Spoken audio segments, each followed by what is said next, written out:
আলহামদুলিল্লাহি রাব্বিল আলামিন ওয়াসসালাতু ওয়াসসালামু আলা সাইয়্যিদিল মুরসালিন আম্মা বা'দ ফাআউযু বিল্লাহি মিনাশ শাইতানির রাজীম বিসমিল্লাহির রহমানির রহিম আসসালাতু ওয়াসসালামু আলাইকা ইয়া রাসূলুল্লাহ আসসালাতু ওয়াসসালামু আলাইকা ইয়া হাবিবাল্লাহ আসসালাতু ওয়াসসালামু আলাইকা ইয়া নবিয়াল্লাহ ওয়া আলা আলিকা ওয়া আসহাবিকা ইয়া নূরাল্লাহ।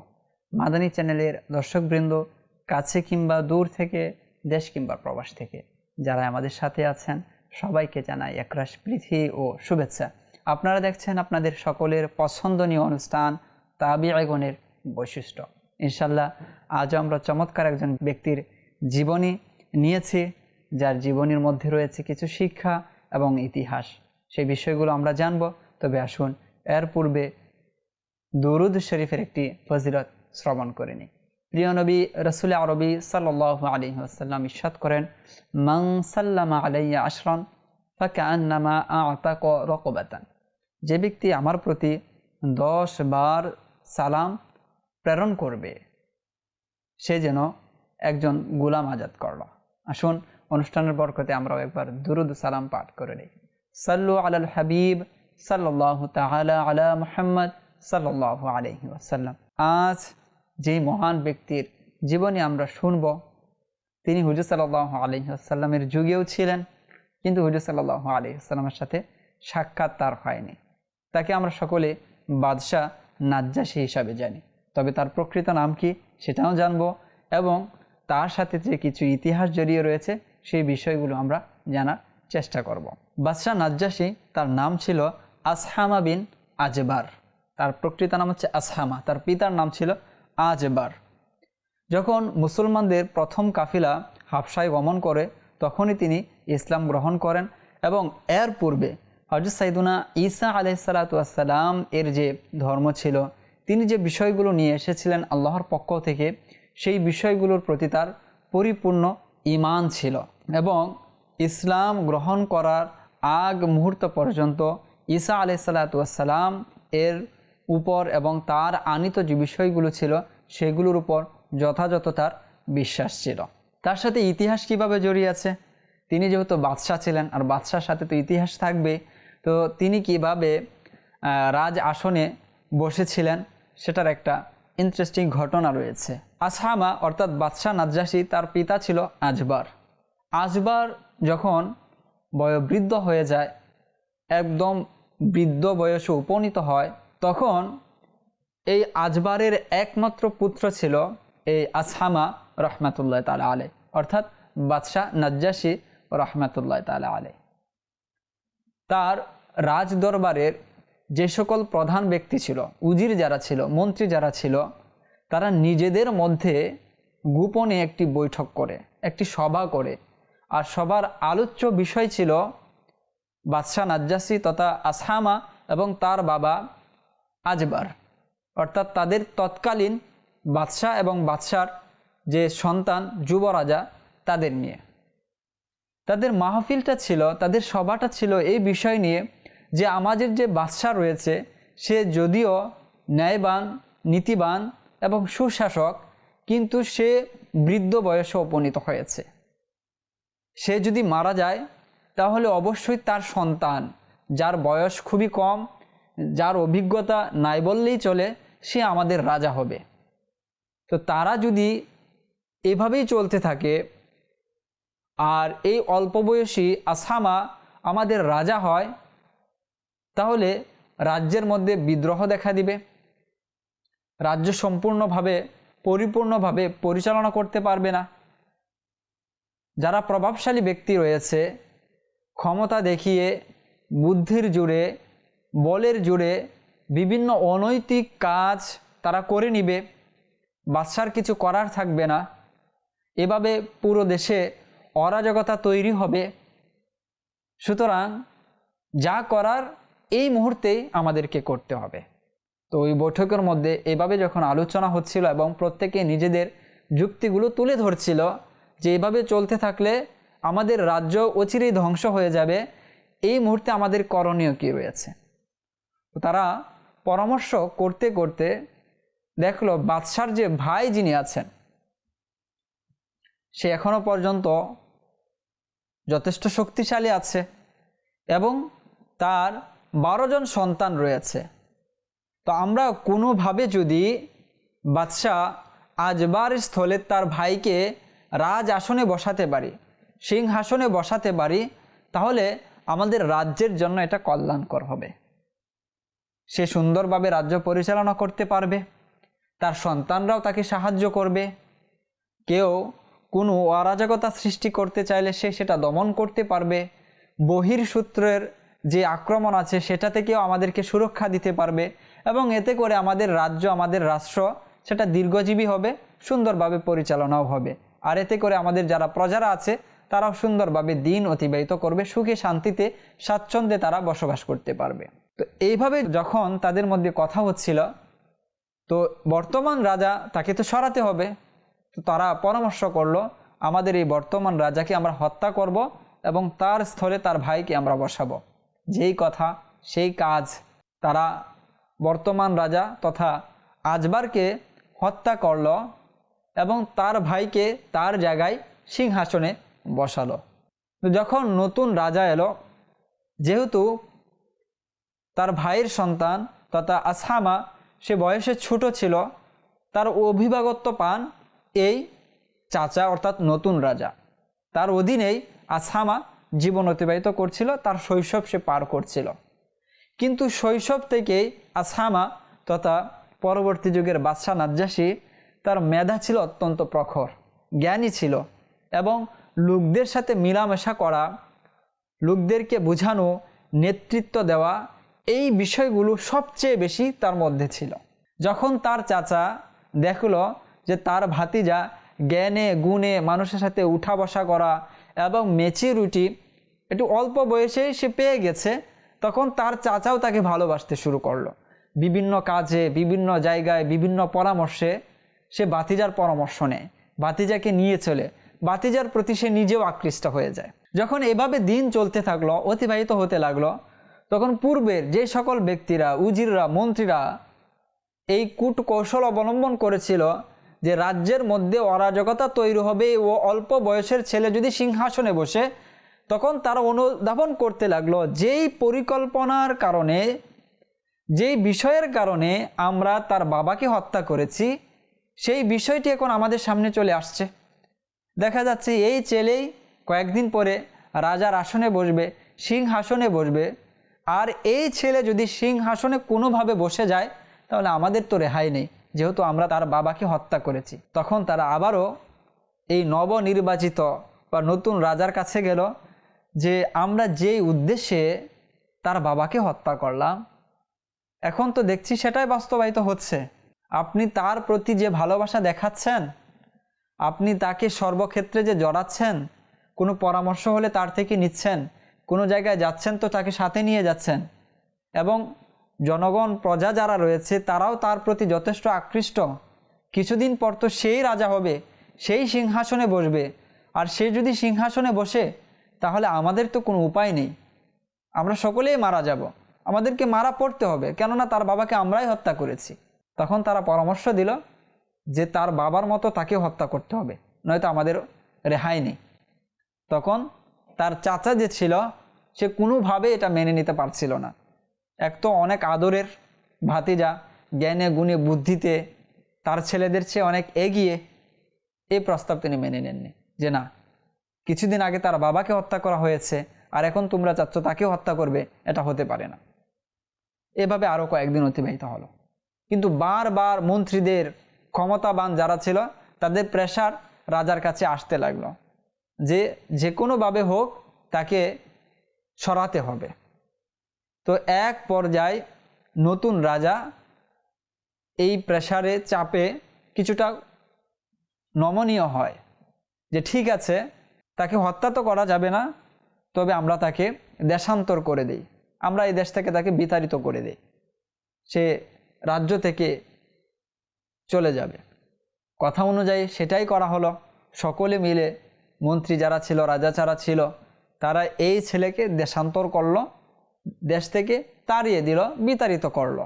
যখনই এই আসহামা বিন আজবার তথা বাদশাহ নাজ্জাশীকে দেশ থেকে তাড়িয়ে দেওয়া হলো দেশান্তর করা হলো, ওই দিনই আল্লাহ তাআলার পক্ষ থেকে এক আযাব তাদের উপর নাজিল হলো, তাদের উপর পতিত হলো।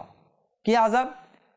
কিছুক্ষণের মধ্যেই দেখলো সমস্ত আকাশ মেঘে ছেয়ে গেছে, মেঘে সম্পূর্ণ আকাশ ঢেকে গিয়েছে। এর মধ্যে মেঘ গর্জন করছে আর বিদ্যুৎ চমকাচ্ছে। আর এই বিদ্যুৎ চমকানোর কারণে তাদেরই মধ্য হতে অসংখ্য ব্যক্তি অন্ধ হয়ে যায়, এমনকি তাদের যে নবনির্বাচিত বাদশা যে ছিল সেও মারা যায়, মৃত্যুবরণ করে।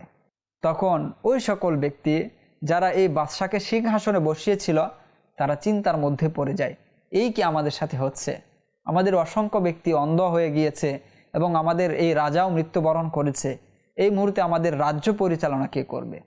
তখন তারা আবারও সভা বৈঠক করে তারা সিদ্ধান্ত নিল যে আমাদের এই রাজার যে 12 জন ছেলে ছিল তাদের মধ্য হতে যোগ্য ছেলেকে আমরা সিংহাসনে বসাবো। তখন তারা ছেলেদের যে বায়োডাটা আছে, জীবন বৃত্তান্ত আছে, সেটা নিয়ে ঘাটাঘাটি শুরু করলো যে কাকে বসালে পরে রাজ্যের জন্য কল্যাণকর হবে, রাজ্য সুন্দরভাবে পরিচালনা করতে পারবে, বহির্সূত্র থেকে আমাদেরকে বাঁচাতে পারবে, কূটনৈতিক মেধা কার বেশি রয়েছে। এই বিষয়গুলো নিয়ে যখন তারা গবেষণা শুরু করলো, যাচাই বাছাই শুরু করলো, তখন এই রাজার 12 জন ছেলের মধ্য হতে কাউকে তারা উপযুক্ত পেল না। সকলেই একদম আহমক, তাদের কারো মধ্যে ওই রকম কোনো অ্যাবিলিটি নেই, তাদের কারো ওই রকম কোনো জ্ঞান নেই যে রাজ্য পরিচালনা করবে। এখন তারা মহা মুসিবতে পড়ল। এইদিকে রাজ্যের যে প্রজারা রয়েছে তারা বিদ্রোহ করতে শুরু করলো যে এইভাবে রাজ্য চলতে পারে না। এইদিকে তাদের যে পাশের রাজ্য ছিল সেই রাজ্য এতদিন পর্যন্ত পেতে ছিল যে কোনোভাবে এই রাজ্যে আক্রমণ করে এই রাজ্য তারা হাতিয়ে নেবে, নিজের রাজ্যের সাথে সম্পৃক্ত করবে। এই ঘটনা যখন তাদের কাছে এসে পৌঁছালো, উজিরদের কাছে, তখন তারা আরও চিন্তিত হয়ে গেল। একদিকে নিজেদের লোকদের মধ্যেই বিদ্রোহ দেখা দিয়েছে, অপরদিকে বহির্সূত্র আক্রমণ করতে চাচ্ছে, অন্যের রাজ্যের যে সেনাবাহিনী আছে তারা ধেয়ে আসছে, যে কোনো মুহূর্তে রাজ্যে আক্রমণ করবে। এই মুহূর্তে কি করা উচিত? তখন ওই উজিরদের মধ্যে প্রবীণ যারা ছিল, যাদের জ্ঞান বুদ্ধি ভালো ছিল, তারা প্রস্তাব পেশ করে যে আমাদের কাছে আর কোনো উপায় নেই, যেহেতু প্রজারাও ওই আমাদের তাড়িয়ে দেওয়া পূর্বের রাজার ছেলে যার নাম হচ্ছে আসহামা তাকে ভালোবাসে এবং তার মেধা বুদ্ধি এবং মানুষের সাথে মিলামেশা, কূটনৈতিক বিষয়গুলো সে ভালো পারে, সুতরাং আমাদের জন্য উচিত হচ্ছে তাকে আবার দেশে ফিরিয়ে নিয়ে আসা এবং রাজ সিংহাসনে তাকে বসানো, রাজ দায়িত্ব তাকে বুঝিয়ে দেওয়া। যখন এই প্রস্তাব প্রবীণ ব্যক্তিরা উপস্থাপন করলো তখন সকলে সেটা মেনে নিল যে এই মুহূর্তে আমরা যদি আমাদের রাজ্যকে বাঁচাতে চাই, আমরা আমাদেরকে বাঁচাতে চাই, তাহলে এছাড়া আমাদের আর কোনো বিকল্প রাস্তা নেই। এই পরিকল্পনা অনুযায়ী তারা সেই দেশান্তর করে দেওয়া ছেলেকে খুঁজতে শুরু করলো। অল্প কিছুদিনের মধ্যেই তারা এই আসহামা বিন আবজার তথা বাদশাহ নাজ্জাশীকে খুঁজে পেয়ে গেল। তারা দেশে নিয়ে আসলো, রাজ সিংহাসনে তাকে বসালো, রাজ মুকুট তার মাথায় পরিয়ে দিল এবং রাজ্যের সকল দায়িত্ব তাকে বুঝিয়ে দেওয়া হলো। যেহেতু সে মেধাবী ছিল, রাজ্য পরিচালনার কৌশল তার জানা ছিল, অল্প কিছুদিনের মধ্যেই রাজ্যের মধ্যে যে বিদ্রোহ দেখা দিয়েছিল সেটাকেও তিনি দমন করেন এবং বহির্সূত্র যারা আক্রমণ করতে চাচ্ছিল তাদেরকেও তিনি দমন করেন এবং রাজ্যের মধ্যে আবারও তিনি শান্তি ফিরিয়ে আনতে সক্ষম হন। এভাবেই তিনি রাজ্যের সিংহাসনে বসেন এবং পরবর্তীতে তাকে নাজ্জাশী উপাধি প্রদান করা হয়। এই যে নাজ্জাশী রয়েছে এটা কোনো ব্যক্তির নাম নয়। তখনকার যুগের ওই দেশের যারাই বাদশাহ হতো, অর্থাৎ হাবশার যারাই বাদশাহ হতো তাকে নাজ্জাশী উপাধি দেওয়া হতো। তো সেই হিসাবেই এই আসহামা বিন আজবারকেও নাজ্জাশী উপাধি প্রদান করা হয়। আর এইতেই তিনি পরবর্তীতে আমাদের কাছে বাদশাহ নাজ্জাশী হিসাবে কি করেন? পরিচিতি লাভ করেন। যখন তিনি এভাবে সুন্দরভাবে রাজ্য পরিচালনা করছিলেন, আর এই তার রাজ্য পরিচালনা করা, তার ন্যায় নীতি, তার সুশাসন, মানুষকে সুরক্ষা দেওয়া, এই বিষয়গুলো চারিদিকে ছড়িয়ে পড়ে। এমনকি আমাদের প্রিয় নবী রসুল আরবি সাল্লাল্লাহু আলাইহি ওয়াসাল্লামও জানতে পান যে তার কাছে সকল শ্রেণীর মানুষ, সকল ধর্মের মানুষ নিরাপদ। আর এদিকে হুজুর সাল্লাল্লাহু আলাইহি ওয়াসাল্লাম এর প্রতি যারা ঈমান নিয়ে এসেছে, যে সকল সাহাবায়ে কেরাম আল্লাহকে বিশ্বাস করে, পরকালীনের প্রতি বিশ্বাস করে, তাদের উপর নির্যাতন হচ্ছে, তাদেরকে যেভাবে কষ্ট দেওয়া হচ্ছে, এই বিষয়গুলো হুজুর সাল্লাল্লাহু আলাইহি ওয়াসাল্লাম সামনে রেখে সাহাবায়ে কেরামকে পরামর্শ দিলেন যে তোমরা হিজরত করে এই হাবশায় চলে যাও। সেখানকার যে বাদশা রয়েছে সে তোমাদের প্রতি অত্যাচার করবে না, জুলুম করবে না, তোমরা সেখানে শান্তিতে বসবাস করতে পারবে এবং আল্লাহর ইবাদত যেটা আছে সেটা তোমরা সুন্দরভাবে পালন করতে পারবে। যখন হুজুর সাল্লাল্লাহু আলাইহি ওয়াসাল্লাম তাদেরকে এভাবে বললেন, তখন কিছু সংখ্যক সাহাবায়ে কেরাম লাব্বাইক বললেন এবং তারা হিজরত করতে রাজি হয়ে গেলেন। তাদের যে প্রথম যে দলটি হিজরত করে হাবশায় গিয়েছিলেন সংখ্যা ছিল 16 জন, আর তাদের নেতৃত্ব দিচ্ছিলেন হযরত সাইয়্যিদুনা জাফর বিন আবু তালিব রাদিয়াল্লাহু তাআলা আনহু। তো তারা নৌকায় চড়ে সাগর পথ পাড়ি দিয়ে তারা হাবশায় গিয়ে উপস্থিত হন। যখন সেখানে যান, সুন্দরভাবে দিন অতিবাহিত করেন এবং তারা নিরাপদে দিন পালন করছিলেন, ধর্মীয় বিষয়গুলো পালন করছিলেন, সেখানে কোনো বাধা বিপত্তির সম্মুখীন হচ্ছিলেন না। তো এই বিষয়টি যখন আবারও মক্কায় এসে পৌঁছায় যে সেখানের মানুষ আসলেই ভালো এবং রাজাও যে সুশাসক, তার ন্যায় বিচার, মানুষকে সুরক্ষা দেওয়া, এই বিষয়টি আসলে তিনি পালন করেন এবং মেনে চলেন। তো এই খবর পৌঁছানোর পর তখন আরও একটি জামাত তৈরি হয় হিজরত করার জন্য। আর সেই জামাতের যারা অংশগ্রহণ করেছিলেন, সফরকারী যারা ছিলেন, তাদের সংখ্যা ছিল প্রায় 100-র অধিক। তখন তারাও সেখানে গিয়ে পাড়ি জমান। তো এইভাবে একে একে যখন সাহাবায়ে কেরাম নিরাপদে যাচ্ছিলেন এবং নিরাপদভাবে দিন ইসলামের কাজগুলো করছিলেন, এই বিষয়গুলো মক্কার কুরাইশ অমুসলিম যারা ছিল কোনোভাবেই মেনে নিতে পারছিল না যে মুসলমানরা সুখে শান্তিতে তারা এক আল্লাহর প্রতি ঈমান এনে দিন অতিবাহিত করবে, এটা তারা মেনে নিতে পারছিল না। তখন তারা আবারও পরামর্শ করলো যে হাবশায় যারা হিজরত করে গিয়েছে যে কোনো মূল্যে তাদেরকে আবার মক্কায় ফিরিয়ে আনতে হবে, তাদের উপর অত্যাচার করতে হবে, তাদের উপর নির্যাতন করতে হবে, তাদেরকে জুলুম করতে হবে। যেই কথা সেই কাজ। তারা সভা করলো, পরামর্শ করলো এবং তাদের মধ্য হতে যে সকল সম্মানিত ব্যক্তি যারা ছিল, যারা লিডার ছিল, যারা নেতা ছিল, তারা এইভাবে পরামর্শ দিল যে আমরা সকলেই সাহায্য করব, যে কোনো মূল্যে তাদেরকে ফিরিয়ে আনতে হবে। এতে করে হাবশার যে রাজা আছে, বাদশা নাজ্জাশী যে আছে, তাকে আমরা খুশি করব, তার ওজির মন্ত্রী যারা আছে তাদেরকেও আমরা খুশি করব, উপঢৌকন দিব, অতঃপর আমরা আমাদের লোককে আবার ফিরিয়ে আনবো এবং এখানে এনে তাদেরকে আমরা উপযুক্ত শাস্তি দিব। এর জন্য তারা প্রত্যেকে কি করলো? ডোনেট করলো। প্রত্যেকে তারা একটা পরিমাণ, নির্দিষ্ট পরিমাণে টাকা পয়সা বা যা ছিল তা দিয়ে তারা একটা ফান্ড জমা করলো। ফান্ড জমা করার পর তারা মূল্যবান যে সকল উপহার রয়েছে সেগুলো সংগ্রহ করলো। সংগ্রহ করার পর 2 জন ব্যক্তি দিয়ে এই সকল উপঢৌকন উপহার দিয়ে হাবশায় প্রেরণ করলো বাদশা নাজ্জাশীর কাছে। 2 জন ব্যক্তি যখন সেখানে পৌঁছান, সরাসরি বাদশার সাথে তারা দেখা না করে তাদের মন্ত্রী যারা আছে, উজির যারা ছিল, তাদের সাথে দেখা করে তাদেরকে মূল্যবান উপঢৌকন প্রদান করে এভাবে তাদেরকে বোঝাতে সক্ষম হয় যে আমাদের দেশের কিছু বিশৃঙ্খলাকারী, শান্তি বিনষ্টকারী ব্যক্তি আপনাদের দেশে এসে বসবাস করছে।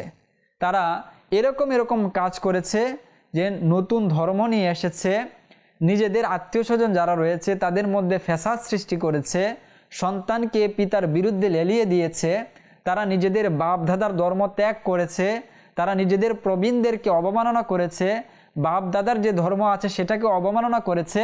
এই সকল কাজ করে নিজের দেশ থেকে তারা চলে এসে এখন আপনাদের দেশে বিশৃঙ্খলা সৃষ্টি করার জন্য এসে পাড়ি জমিয়েছে, এখানে বসবাস করছে। সুতরাং আপনারা আপনাদের রাজ্যকে যদি হেফাজত করতে চান এবং আমাদের দেশে তারা যে বিশৃঙ্খলা সৃষ্টি করেছে এগুলোর ন্যায্য বিচার যদি আপনারা করাতে চান, তাহলে এই সকল ব্যক্তিদেরকে আপনারা আমাদের দেশে আবার ফেরত পাঠান। এতে করে আপনাদের দেশের সুশৃঙ্খলা থাকবে এবং আমরাও একটা ন্যায় বিচার আমরা প্রতিষ্ঠা করতে সক্ষম হব। যখন তারা উপহার দিল, উপঢৌকন দিলে, এইভাবে তারা যুক্তি দিয়ে বোঝাতে সক্ষম হলো, তখন উজির বা পরামর্শদাতা যারা ছিল বাদশা নাজ্জাশীর, তারা রাজি হয়ে গেল যে ঠিক আছে, আমরা আগামীকাল দরবার বসাবো এবং বাদশাহ নাজ্জাশীকে আমরা এই বিষয়গুলো তুলে ধরব, তিনি যা সিদ্ধান্ত দেন সেটাই হবে। যখন আগামীকাল বাদশাহ নাজ্জাশীর কাছে এই বিষয়গুলো গিয়ে পৌঁছানো হলো যে আমাদের দেশে কিছু লোক বসবাস করছে যারা নিজ দেশে ফ্যাসাদ সৃষ্টি করেছে, ভাইয়ে ভাইয়ে ঝগড়া সৃষ্টি করেছে, ছেলেকে বাবার বিরুদ্ধে লেলিয়ে দিয়েছে এবং পিতা এবং সন্তানের মধ্যে যে এক সুসম্পর্ক রয়েছে সেটা বিনষ্ট করেছে। এই সকল ব্যক্তি আমাদের দেশে বসবাস করছে, তাদেরকে আমাদের দেশ থেকে তাড়াতে হবে এবং তাদের দেশে ফেরত পাঠাতে হবে। যখন তাদের কথা বাদশাহ নাজ্জাশী শুনল, তখন তিনি বললেন যে এক পক্ষের কথা শুনে কখনো ফয়সালা করা যাবে না। যারা আমাদের দেশে এসেছে এবং সুন্দরভাবে জীবন অতিবাহিত করছে তাদেরকেও কি করা হোক, এখানে ফিরিয়ে আনা হোক, তাদের কথাও শুনতে চাই। যখন এখানে আসা হলো তখন এই কথাগুলো আবারও রিপিট করা হলো যে তোমরা তোমাদের দেশে এরকম এরকম বিশৃঙ্খলা সৃষ্টি করেছ, ভাই ভাইয়ে ঝগড়া লাগিয়ে দিয়েছ, নতুন ধর্মের এক আবির্ভাব তোমরা ঘটিয়েছ, নতুন নতুন সংস্কৃতি তোমরা নিয়ে এসেছ, কালচার তোমরা চালু করেছ এবং তোমরা তাদের যে উপাস্য যেগুলো ছিল সেগুলোর অবমাননা করেছ। সুতরাং এই বিষয়গুলো কি সত্যি? তখন হযরত সাইয়্যিদুনা জাফর বিন আবু তালিব রাদিয়াল্লাহু তাআলা আনহু সেগুলোর খণ্ডন করতে শুরু করেন। তিনি বলেন যে আমরা এর পূর্বে এমন এক জীবন অতিবাহিত করেছি সেখানে আমরা কারো হক আমরা আদায় করিনি, সন্তান বাবার প্রতি জুলুম করেছে, বাবা সন্তানের প্রতি জুলুম করেছে, ভাই ভাইয়ের প্রতি জুলুম করেছে, এমন কোনো হারাম কাজ ছিল না যা আমরা করিনি, হালালকে আমরা হারাম করে দিয়েছিলাম এবং অন্যের হক আমরা অন্যায়ভাবে আত্মসাৎ করেছি এবং যেই বিষয়গুলো আমাদের জন্য উপযুক্ত ছিল না সেই বিষয়গুলো আমরা করেছি। অতঃপর আমাদের কাছে আল্লাহর পক্ষ থেকে একজন সত্য নবী এসেছেন, রসুল এসেছেন, তিনি আমাদেরকে আল্লাহর পরিচয় দিয়েছেন, ভাইয়ের হক কী রয়েছে সেটি আমাদেরকে বুঝিয়েছেন, সন্তানের প্রতি বাবার কি হক রয়েছে, বাবার প্রতি সন্তানের কি হক রয়েছে সেগুলো বুঝিয়েছেন, হালালকে হালালভাবে চিনিয়েছেন, হারাম কি জিনিস রয়েছে সেটিকে আমাদেরকে চিনিয়েছেন। এই বিষয়গুলো সেই রসুল আমাদেরকে চিনিয়েছেন, আমরা সত্যকে সত্য হিসাবে চিনতে পেরেছি সেই রসুলের কারণে। সুতরাং আমরা সেটার উপরেই থাকব এবং আপনি এখন বিচার করুন যে আমরা আসলে সত্য করেছি না আমরা অসত্য কাজ করেছি, আমরা ভালো করেছি না অন্যায় কাজ করেছি। যখন হযরত সাইয়্যিদুনা জাফর বিন আবু তালিব রাদিয়াল্লাহু তাআলা আনহু এভাবে তিনি তার বিষয়গুলো তুলে ধরলেন, তখন বাদশাহ নাজ্জাশী বুঝলেন যে তিনি সত্য বলেছেন, তার অধিকার রয়েছে এই দেশে থাকার। তো এখানেই এই সভা মুলতবি ঘোষণা করা হয়। তো যে সকল প্রতিনিধি মক্কার কুরাইশদের হয়ে সেখানে গিয়েছিলেন, পরবর্তীতে দুজনের মধ্যে হতে একজন বললেন যে আজ তো তিনি পার পেয়ে গিয়েছেন, আগামীকাল আমি এমন বিষয় বাদশাহ নাজ্জাশীর সামনে তুলে ধরব, তিনি অবশ্যই অবশ্যই তাদেরকে আমাদের সাথে ফেরত পাঠাতে বাধ্য হবেন।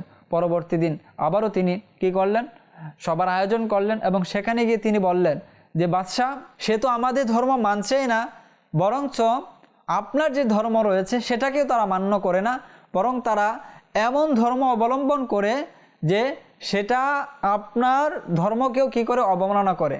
তো সেটা কিভাবে, যে সেটা হচ্ছে এইভাবে যে আপনার ধর্মের মানুষেরা তো হযরত ঈসা আলাইহিস সালাতু ওয়াস সালামকে আল্লাহর পুত্র মনে করে, কিন্তু তারা ঈসা আলাইহিস সালাতু ওয়াস সালামকে আল্লাহর পুত্র নয় বরং আল্লাহর বান্দা মনে করে। সুতরাং তাদের জন্য আপনার দায়িত্ব হচ্ছে তাদেরকে শাস্তি দেওয়া, কেননা তারা আপনার দিনকেও মান্য করে না, বরঞ্চ আপনাদের যে আকীদা রয়েছে সে আকীদার বিরুদ্ধে গিয়ে বাইরে গিয়ে তারা আকীদা লালন করে। তখন বাদশাহ নাজ্জাশী আবারও তাদেরকে ডাকলেন। তো জাফর বিন আবু তালিব রাদিয়াল্লাহু তাআলা আনহুকে প্রশ্ন করলেন যে আপনি তো ঈসা আলাইহিস সালাতু ওয়াস সালামকে আল্লাহর পুত্র মনে করেন না, তাহলে আপনি কি মনে করেন? তখন তিনি বলেন যে আমরা ঈসা আলাইহিস সালাতু ওয়াস সালামকে আল্লাহর বান্দা মনে করি, তার এক বিশেষ রূহ মনে করি, তার এক বিশেষ কালিমা মনে করি, যেটা তিনি কি করেছেন, হযরত মরিয়মের দিকে কি করেছেন, তিনি প্রেরণ করেছেন। যেমনটা হযরত সাইয়্যিদুনা জাফর বিন আবু তালিব রাদিয়াল্লাহু তাআলা আনহু সেখানে তিনি তুলে ধরলেন। যখন তিনি এভাবে উপস্থাপন করলেন তখন বাদশাহ নাজ্জাশী বললেন যে আপনি যেমনটা বলেছেন এটাই হচ্ছে সত্য। তখন তিনি লোকদের তার সবার যারা ছিল তাদেরকে বলেন এই সকল ব্যক্তি তারা আমার দেশেই থাকবে, তাদের জন্য কোনোভাবেই কোনো ধরনের কষ্ট না হয়। পরবর্তীতে মক্কার যে সকল প্রতিনিধি ব্যক্তি যারা গিয়েছিল তাদেরকে ফেরত পাঠানো হয়। যখন এইভাবে হযরত সাইয়েদুনা জাফর বিন আবু তালিব রাদিয়াল্লাহু তাআলা আনহুর পক্ষ নেন বাদশাহ নাজ্জাশী, তখন তার সবার লোকেরা জনসাধারণের মধ্যে রটিয়ে দেয় যে বাদশাহ নাজ্জাশী তার নিজের ধর্ম সে ত্যাগ করেছে, সুতরাং তোমরা তার বিরুদ্ধে বিদ্রোহী করো। যখন বাদশাহ নাজ্জাশী বুঝলো যে পুরো দেশের মধ্যে বিদ্রোহীর একটা ভাব তৈরি হয়েছে, লোকেরা বিদ্রোহ করছে, তখন হযরত সাইয়েদুনা জাফর বিন আবু তালিবের উদ্দেশ্যে করে লিখলেন, তোমরা অমুক জায়গায় চলে যাও, সেখানে গিয়ে তোমরা বসবাস করতে থাকো। যদি আমি এই বিদ্রোহ দমন করতে সক্ষম হয়ে যাই তাহলে তো তোমরা আবার চলে আসবে, নয়তো তোমরা সেখান থেকে আবার তোমরা অন্যত্র চলে যাবে বা নিরাপদে তোমরা বসবাস করবে। তখন তিনি একটি কাগজের মধ্যে এইভাবে লিখলেন, আশহাদু আল্লা ইলাহা ইল্লাল্লাহু ওয়া আন্না মুহাম্মাদান আবদুহু ওয়া খাতামু রাসূলিহি ওয়া আশহাদু আন্না ঈসা আবদুল্লাহি ওয়া রাসূলুহু ওয়া রূহুহু ওয়া কালিমাতুহু আল্লাযী আলকাহা ইলা মারইয়াম। অর্থাৎ আমি সাক্ষ্য দিচ্ছি যে আল্লাহ ছাড়া কোনো উপাস্য নেই এবং মুহাম্মদ সাল্লাল্লাহু আলাইহি ওয়াসাল্লাম তার বান্দা ও তার প্রেরিত পুরুষদের মধ্যে সর্বশেষ, এবং আমি সাক্ষ্য দিচ্ছি যে ঈসা আলাইহিস সালাতু ওয়াসসালাম আল্লাহর বান্দা, তার রসুল, তার রূহ এবং তার সেই বাণী যা তিনি মরিয়মকে দান করেছেন। এই কথাটা তিনি লিখে তার বুকের মধ্যে তিনি বেঁধে যারা বিদ্রোহ করছিল তাদের কাছে যান, গিয়ে বলেন যে আমার কিরদার কি সম্পর্কে তোমরা কি অবগত নও, আমার আখলাক সম্পর্কে তোমরা অবগত নও? তখন তারা বলল যে আমরা আপনার আখলাক সম্পর্কে অবগত আছি। অতঃপর তার চিঠিতে তিনি যা লিখে গিয়েছিলেন সেটা সকলকে তিনি উপস্থাপন করেন যে আমার বিশ্বাস হচ্ছে এটা। তখন তার বিশ্বাস যখন মানুষের নিকট তুলে ধরেন তখন সকলে নিশ্চুপ হয়ে ঘরে ফিরে যায়, অর্থাৎ তিনি বিদ্রোহ দমন করতে সক্ষম হয়ে যান। তো এইভাবেই তিনি বিদ্রোহ দমন করেন এবং মুসলমানদের যে জামাত, দুটি জামাত সেখানে গিয়েছিল, সেখানে সুন্দরভাবে নিজেরা বসবাস করতে থাকেন এবং ইসলামের যে বিধিবিধানগুলো রয়েছে সেগুলো তারা চর্চা করতে থাকেন।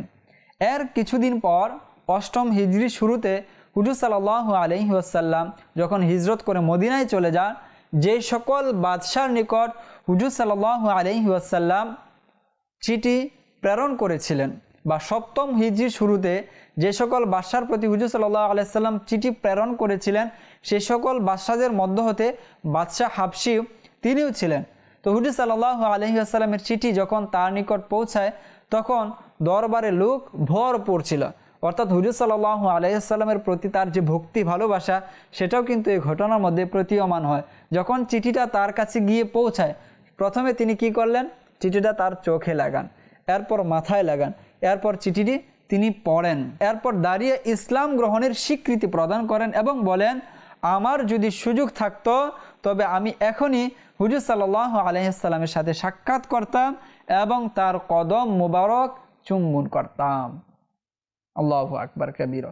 চিঠির জবাবে তিনি লেখেন, এই চিঠি মোবারক পৌঁছার পূর্বেই আমি ইসলাম গ্রহণ করেছি, অর্থাৎ আগেই তিনি ইসলাম গ্রহণ করে নিয়েছিলেন। তবে হুজুর সাল্লাল্লাহু আলাইহি ওয়াসাল্লামের প্রতি যে তার ভালোবাসাটা ছিল, একজন বাদশাহ হয়ে দরবারের লোকদের সামনে দাঁড়িয়ে তিনি যে সম্মানটা দেখিয়েছিলেন, যে চিঠিটা পাওয়ার পর চোখে লাগানো, মাথায় নেওয়া, এরপর চিঠি পড়ার পর যে বলা যে আমার যদি এখন ফুরসত থাকতো, যদি সুযোগ থাকতো, এখনই আমি মদিনায় যেতাম, সেখানে গিয়ে সাক্ষাৎ করতাম এবং হুজুর সাল্লাল্লাহু আলাইহি ওয়াসাল্লামের পা মুবারক চুম্বন করতাম। আল্লাহু আকবার কবীরা। তিনি এইভাবে একজন বাদশার পক্ষ থেকে হুজুর সাল্লাল্লাহু আলাইহি ওয়াসাল্লামের প্রতি যে সম্মান প্রদর্শন, এটা আমাদেরকে শিখায় যে হুজুর সাল্লাল্লাহু আলাইহি ওয়াসাল্লামের মাহাত্ম্য মর্যাদা কত বড় রয়েছে, তার প্রতি একজন উম্মার ভালোবাসা কীরকম হওয়া উচিত, শ্রদ্ধা ভক্তি কীরকম হওয়া উচিত, সেটা বাদশাহ নাজ্জাশী বাদশাহ হয়েও দেখিয়ে গিয়েছেন যে রসুলের প্রতি ভালোবাসা উম্মতের কেমন হওয়া উচিত। তো এভাবে তিনি চিঠির জবাবও প্রদান করলেন। তো হুজুর সাল্লাল্লাহু আলাইহি ওয়াসাল্লামের কাছেও সেই চিঠি পৌঁছিয়েছিল। অতঃপর অষ্টম হিজরির শুরুতে মক্কা বিজয়ের পূর্বে বাদশাহ নাজ্জাশী ওফাত গ্রহণ করেন, আর তার এই ওফাত গ্রহণের বিষয়টি হুজুর সাল্লাল্লাহু আলাইহি ওয়াসাল্লাম জেনেছিলেন এবং তার জানাজাও হুজুর সাল্লাল্লাহু আলাইহি ওয়াসাল্লাম পড়িয়েছিলেন মদিনায় থেকে। অসংখ্য সাহাবায়ে কেরাম হুজুর সাল্লাল্লাহু আলাইহি ওয়াসাল্লামের যুগেও ওফাত গ্রহণ করেছিলেন, তাদের জানাজাও কিন্তু হুজুর সাল্লাল্লাহু আলাইহি ওয়াসাল্লাম এভাবে পড়াননি যেভাবে বাদশাহ নাজ্জাশীর জানাজা হুজুর সাল্লাল্লাহু আলাইহি ওয়াসাল্লাম পড়িয়েছিলেন। হুজুর সাল্লাল্লাহু আলাইহি ওয়াসাল্লাম সাহাবায়ে কেরামদেরকে একত্রিত করলেন যে আজ বাদশাহ নাজ্জাশী ওফাত গ্রহণ করেছে, ইন্তিকাল করেছে, আমরা তার জানাজা পড়ব। অতঃপর হুজুর সাল্লাল্লাহু আলাইহি ওয়াসাল্লাম জানাজা পড়ান এবং সকল সাহাবাদেরকে সাথে নিয়েই পড়ান। আর এই তার যে জানাজাটা, এটা কিন্তু হুজুর সাল্লাল্লাহু আলাইহি ওয়াসাল্লামের সামনেই হয়েছিল। কেননা হুজুর সাল্লাল্লাহু আলাইহি ওয়াসাল্লামের সামনে বাদশাহ নাজ্জাশীর যে দেহ মুবারক রয়েছে সেটা দৃশ্যমান করা হয়েছিল। তার দেহ, তার লাশকে দেখেই হুজুর সাল্লাল্লাহু আলাইহি ওয়াসাল্লাম কী করেছিলেন? জানাজার নামাজ আদায় করেছিলেন। তো ইতিহাসের পাতায় এমন এক বাদশা ছিল যে হুজুর সাল্লাল্লাহু আলাইহি ওয়াসাল্লামের সাথে তার তো সরাসরি দেখা হয়নি, কিন্তু তার জানাজা হুজুর সাল্লাল্লাহু আলাইহি ওয়াসাল্লাম পড়িয়েছেন এবং তিনি হুজুর সাল্লাল্লাহু আলাইহি ওয়াসাল্লামের যে ভালোবাসা, প্রতি তার যে ভালোবাসা, শ্রদ্ধা, ভক্তি, এমন ঈমান নিয়ে আসা, সেই বিষয়টি আমরা দেখতে পাই। তো বাদশাহ নাজ্জাশীর যে ভালোবাসা হুজুর সাল্লাল্লাহু আলাইহি ওয়াসাল্লামের প্রতি এবং মুসলমানদের প্রতিতে যার আন্তরিকতা রয়েছে, এই বিষয়গুলো আমরাও যেন গ্রহণ করি তার জীবনী থেকে, সেই বিষয়গুলো আমরাও যেন নেই এবং সেই অনুযায়ী আমরাও যেন আমল করি। আল্লাহ পাক আমাদেরকে তৌফিক দান করুন। আজ এই পর্যন্তই। আগামী অনুষ্ঠান দেখার আমন্ত্রণ জানিয়ে শেষ করছি।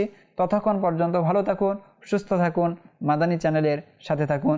সাল্লু আলাল হাবিব সাল্লাল্লাহু তাআলা আলা মুহাম্মদ সাল্লাল্লাহু আলাইহি ওয়াসাল্লাম।